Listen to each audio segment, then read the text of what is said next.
Hello Karthigai Deepam serial இன்னைக்கான எபிசோட்ல என்ன நடக்குதுன்னா, கார்த்திக்கும் அருணும் எல்லா பக்கமுமே தேடி பார்த்துட்டு அபிராமியை காணோம் அப்படின்ட்டு வீட்டுக்கு வராங்க. வீட்டுக்கு வந்த உடனே எங்க அப்பா கேட்குறாங்க, கார்த்தி அம்மா எங்க அப்படின்னு கேட்கும்போது கார்த்திக்னால எதுவுமே சொல்ல முடியல. சொல்லுங்கடா அப்படின்னு கேட்டுட்டே இருக்காரு. அப்பா அம்மாவை எல்லா பக்கமே தேடிட்டோம்ப்பா, அம்மா எங்கேயுமே இல்லை, கண்டிப்பாக கிடச்சிருவாங்க, நான் இன்னும் தேடி பார்க்குறேன் அப்படின்னு சொல்கிறாங்க. அப்படி சொல்லிட்டு இருக்கும் போதே தீபாவும் மீனாட்சி உள்ள வராங்க. தீபா கேக்குறாங்க, எங்க எல்லா பக்கமே தேடி பாத்தீங்களா, கோயில் ஒண்ணு விடாம பாத்தீங்களா அப்படின்னு கேட்காங்க. அப்ப கார்த்திக் சொல்றாரு, எல்லா பக்கமே பார்த்தாச்சு தீபா, ஆமா எங்கேயும் இல்லை, ஆனா கண்டிப்பா கிடைச்சிருவாங்க, அந்த நம்பிக்கை மட்டும் எனக்கு இருக்கு அப்படின்னு சொல்றாரு.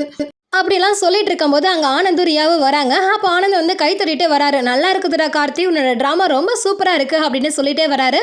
கார்த்திக்கும் என்ன சொல்லிட்டு இருக்கா அப்படின்னு கேட்குறாங்க. ஆமாம், அம்மா கிட்ட வந்துட்டு நீ தான் சொல்லியிருப்ப, இந்த மாதிரி கொஞ்ச நாள் காணாம போ, ஒரு மாசம் கழிச்சு வீட்டுக்கு வா, அந்த சொத்து பிரச்சனைலாம் நான் பாத்துக்கிறேன்னு சொல்லியிருப்பேன். அதுதான் அம்மாவும் எங்கேயோ போயிருக்காங்க, எல்லாமே பிளான் தான், உன்னோட பிளான் தான் அப்படின்னு சொல்லிட்டே இருக்காரு. அப்ப கார்த்திக்கும் ஏன் இப்படிலாம் பேசிட்டு இருக்க அப்படின்னு கேட்குறாங்க. ஆமா, எனக்கு அன்னைக்கே டவுட் இருந்துச்சு, ஏன்னா அந்த சொத்தை பிரிக்கணும்னு சொல்லும் போது அம்மா கூட அவ்வளோ டென்ஷன் ஆகலாம், அதை பத்தி பெருசாவும் எடுத்துக்கலாம். நீ தான் அந்த சொத்தை பிரிக்கக்கூடாது, உனக்கு தான் எல்லா சொத்து வேணும் அப்படிங்கிறது ரொம்ப குறிக்கோளாக இருந்துட்டு எல்லா ட்ராமாவும் பண்ணிட்டு இருக்கா அப்படின்னு ஆனந்த் வந்து கார்த்திகை பார்த்து சொல்றாரு. அப்போ அருண் சொல்றாரு ஆனந்த் கிட்ட, ஆனந்த் இப்போ அது தேவையில்லாத பிரச்சனை, நம்ம அம்மாவை ஃபர்ஸ்ட் கண்டுபிடிப்போம், அம்மா தான் நமக்கு முக்கியம், இந்த சொத்து நமக்கு முக்கியமா அப்படின்னு கேட்குறாங்க.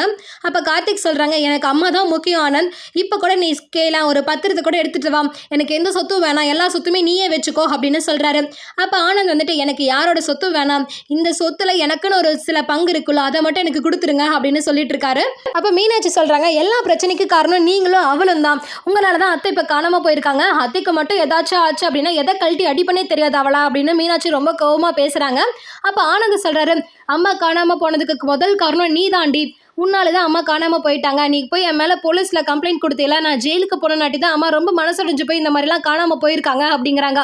அம்மாவுக்கு மட்டும் ஏதாச்சும் ஆச்சு அப்படின்னா நான் உன்னை சும்மா விட மாட்டேன் அப்படின்னு ஆனந்த் வந்து மீனாட்சியை பார்த்து பேசுறாரு.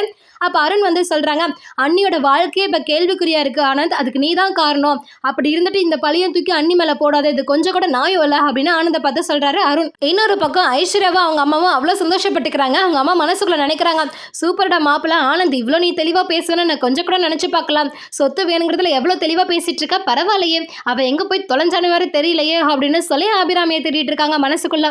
அப்ப வந்துட்டு ஆனந்தோட அப்பா சொல்றாங்க, கார்த்தி என்னால தாங்கவே முடியல, என்னால வந்துட்டு அபிராமியை பார்க்காம இருக்க முடியல, தயவு செஞ்சு ஏதாச்சும் வழி பண்ணு அப்படிங்கிறாங்க. அப்பா நான் போலீஸ் ஸ்டேஷன் போறேன்ப்பா, அதுதான் வந்து இப்போதைக்கு வழி, நான் வந்து ஹேண்டில் பண்ணிக்கிறேன், நீங்க பயப்படாதீங்க அப்படிங்கிறாங்க.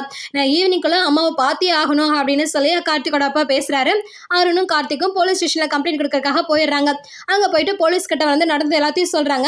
சரி சார் நான் பாத்துக்கிறேன் அப்படிங்கிறாங்க. என்ன இஷ்யூ அப்படின்னு கேட்குறாங்க.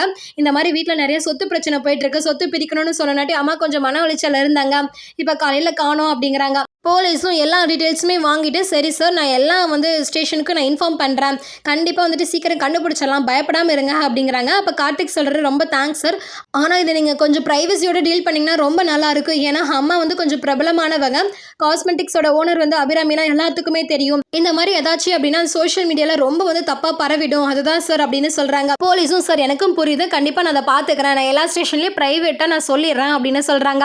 அப்போ கார்த்திக்கும் அருணும் கிளம்பி வந்துட்டு வீட்டுக்கு போயிடுறாங்க. கம்ப்ளைண்ட் கொடுத்ததை பற்றி எல்லாம் சொல்லிட்டு இருக்காங்க. அடுத்த சீனில் ஒரு ரயில்வே ட்ராக் பக்கத்தில் ஒரு பாடி கிடக்கு, அங்கே வந்துட்டு எல்லாருமே கூட்டியிருக்காங்க, போலீஸும் இருக்காங்க. யார் என்னது அப்படின்னு சொல்லி பார்த்துட்டு இருக்காங்க. அங்கே இருக்கவங்கலாம் பேசிக்கிறாங்க, மேலே பொத்திருக்க சால்வையெல்லாம் பார்த்தா ரொம்ப பணக்கார இடம் போலையே, என்ன ஆச்சுன்னு தெரியல, இந்த மாதிரி பணம் காசு இருக்கிறவங்களுக்கு தான் வீட்டில் நிம்மதி இல்லை, பிள்ளைங்கனால பிரச்சனை, ஏதோ சொத்து பிரச்சனைலாம் இருக்கும் போல அப்படின்னு சொல்லி எல்லாரும் பேசிக்கிறாங்க. அங்கே போலீஸ் எல்லாம் வந்துடுறாங்க, எல்லாரும் பேசிக்கிறாங்க, ஏதாச்சும் வந்து கம்ப்ளைண்ட் ரெஜிஸ்டர் இருக்கான்னு பார்த்தீங்களா அப்படின்னு கேட்க, அதுக்கு இன்னொரு போலீஸ் சொல்கிறது, சார் நம்ம ஸ்டேஷனில் எதுவும் ரெஜிஸ்டர் ஆகலாம், ஆனால் பக்கத்து ஸ்டேஷனில் ஏதோ ரெஜிஸ்டர் ஆயிருக்கு, ஆனால் வந்து அது ஃபார்மலாக எடுத்துகிட்டு போகலையாம், ஏதோ தகவல் மட்டும் வந்திருக்குன்னு சொல்கிறாங்க, நான் உங்களுக்கு கன்வே பண்ணிடுறேன் அப்படின்னு சொல்லி பேசிக்கிறாங்க. அதே மாதிரி அந்த சால்வையும் எடுத்துகிட்டு கொண்டு போய் அந்த ஸ்டேஷனில் கொடுத்துட்றாங்க. கார்த்திக் அருணும் கம்ப்ளைண்ட் கொடுத்த போலீஸ் வந்துட்டு 2 பேரும் வீட்டுக்கு போகிறாங்க. அங்கே வந்துட்டு கார்த்திக் கிட்ட வந்து தனியாக பேசணும் அப்படின்னு சொல்கிறாங்க. அருண், ஆனந்த், அவங்க அப்பா எல்லாருமே ஒரு மாதிரி ஷாக் ஆகி பார்க்குறாங்க, என்னவா இருக்கும் அப்படின்னு சொல்லி யோசிச்சுட்டே இருக்காங்க. அப்போ கார்த்திக் கிட்ட அந்த போலீஸ் சொல்கிறாங்க, சார் ஒரு ரயில்வே ட்ராக் பக்கத்தில் ஒரு பாடி கிடக்கு, அங்கே வந்து ஒரு சால்வை போத்திருக்காங்க, கண்டிப்பாக வந்துட்டு ஒரு 50 வயசுக்குள்ள ஒரு லேடி இருக்க மாதிரி இருக்கு, அம்மாவுக்கு எவ்வளோ வயசு இருக்கும் அப்படின்னு கேட்கும்போது கார்த்திக் ஒரு 52 வயசு இருக்கும் அப்படின்னு சொல்கிறாங்க. எனக்கு என்னமோ கொஞ்சம் டவுட்டாக இருக்குது சார், நீங்கள் ஒரு டைம் வந்து கன்ஃபார்ம் பண்ணிடுறீங்களா அப்படின்னு கேட்குறாங்க. அப்போ கார்த்திக்கும் சார் நீங்கள் போங்க நான் வந்துடுறேன் அப்படின்னு சொல்கிறாங்க. அப்போ கார்த்திக் வந்துட்டு அவங்க அப்பா கிட்ட வந்துட்டு அப்பா வெயிட் பண்ணுங்க நான் ஸ்டேஷன் வரைக்கும் போய் பார்த்துட்டு வந்துடுறேன் அப்படின்னு சொல்ல, அப்போ ஆனந்த் வந்துட்டு நீ எங்கே போகிற கார்த்தி, நானும் வரேன், எனக்கு என்னமோ உன் மேலே டவுட்டாக இருக்குது, அம்மா விஷயமா தான் நீ எங்கேயோ போகிற, நானும் கூட வரேன், இல்லையா உண்மையை சொல்ல அப்படின்னு சொல்கிறாங்க. போலீஸ் வரவங்கிட்ட தனியாக பேசிட்டு இருந்தாங்க, என்ன பேசுனாங்க அப்படின்னு கேட்குறாங்க. அப்போ கார்த்திக் வந்து எதுவுமே பேச முடியாமல் நான் வந்து சொல்கிறேனே அப்படின்னு சொல்லிட்டே இருக்காரு. அப்போ போலீஸே வந்து சொல்லிடுறாங்க. ஒரு கவர் ஓப்பன் பண்ணி இந்த சால்வை எடுத்து, இல்லை ஒரு ரயில்வே ட்ராக் பக்கத்தில் ஒரு டெட் பாடி இருந்துச்சு, அது மேலே இந்த சால்வை போத்தி இருந்துச்சு, அதான் உங்கள் அம்மாவான்னு கன்ஃபார்ம் பண்ணிக்கிறதுக்காக வந்தேன் அப்படின்னு சொல்லிடுறாங்க. அந்த சால்வையை பார்த்தோன்னே வந்துட்டு கார்த்திகோட அப்பா இது அபிராமியோட சால்வை தான், உங்களுக்கு எப்படி கிடச்சிச்சு அப்படின்னு சொல்லி ஷாக் ஆகி கீழே விழுந்துடுறாரு. அப்போ கார்த்திக் வந்துட்டு அவங்க அப்பாவை பிடிச்சிட்டு அப்பா இந்த மாதிரி சால்வை உலகத்தில் நிறைய பேர்த்துட்டு இருக்குப்பா, கண்டிப்பாக இது அம்மாவை தான் இருக்காது அப்படின்னு சொல்ல, அப்போ கார்த்திகோட அப்பா இல்லை கார்த்தி நைட்டு தூங்கும் போது இந்த சால்வை தான் அவன் பக்கத்தில் வச்சிருந்தான், எனக்கு நல்லா ஞாபகம் இருக்கு அப்படின்னு சொல்லி ரொம்ப உடஞ்சு போயிடுறாரு. அப்போ கார்த்திக் வரணும், வா நம்ம ஒரு டைம் இப்போ பார்த்துட்டு வந்துடலாம், அப்பா நீங்கள் தைரியமாக இருங்க, கண்டிப்பாக அம்மாவா இருக்காது அப்படின்னு சொல்லிட்டு 2 பேரும் கிளம்புறாங்க. அடுத்த சீனில் தீபா வந்துட்டு சாமி கிட்ட வேண்டிக்கிறாங்க. அத்தை வந்து ரொம்ப தைரியமானவங்க, கண்டிப்பாக இந்த மாதிரி முடிவு எடுத்திருக்க மாட்டாங்கன்னு என் உள் மனசு தோணுது, இருந்தாலும் பயமாக இருக்குது அப்படின்னு சொல்லி சாமிகிட்ட வேண்டிட்டு அத்தைக்கு ஒன்றும் ஆகக்கூடாது, இந்த மாதிரி நிறைய நான் வேண்டுதல் வைக்கிறேன் அப்படின்னு சொல்லி சாமிகிட்ட வேண்டிட்டு இருக்காங்க தீபா. அடுத்த சீனில் ஐஸ்வர்யா அவங்க அம்மாவும் பேசிக்கிறாங்க. இனிமேல் நமக்கு ராஜா வேட்டை தாண்டி எல்லாமே உன்னோட கையில் தான் இருக்கா அப்படிங்கிறாங்க. அப்போ ஐஸ்வர்யா என்னம்மா சொல்கிறேன் எனக்கு ஒன்றும் புரியலையே அப்படிங்கிறாங்க. ஏண்டி நான் எவ்வளோ யோசிக்கிறேன், எனக்கு போய் இப்படி ஒரு மக்கான மகளாம், இங்கே பாரு உங்கள் அத்தை இருந்தால் தாண்டா பிரச்சனை, சொத்தை பிரிக்கணும் அது இதுன்ட்டு, இப்போ தான் செத்தே போயிட்டாலே அப்படிங்கிறாங்க. அப்போ ஐஸ்வர்யாவும் கொஞ்சம் பொறுமா, கார்த்திக் வந்ததுக்கப்புறம் பேசிக்கலாம், உயிரோட தான் இருப்பாங்கன்னு எனக்கு தோணுது அப்படிங்கிறாங்க. இல்லை இவ்வளோ அதுக்கப்புறம் உயிரோடு இருக்க மாட்டான்னு எனக்கு தோணுது அப்படின்னு அவங்க அம்மா சொல்ல, இனிமேல் சொத்து பிரிக்கிறது அதெல்லாம் எதுவுமே வேணாம், எல்லாத்தையும் உன்னோட கைக்குள்ள கொண்டு வந்துட்டு எல்லாரோட ராஜ்யத்தையும் நீ வச்சுக்கோ அப்படின்னு அவங்க அம்மா ஐடியா கொடுத்துட்டு இருக்காங்க.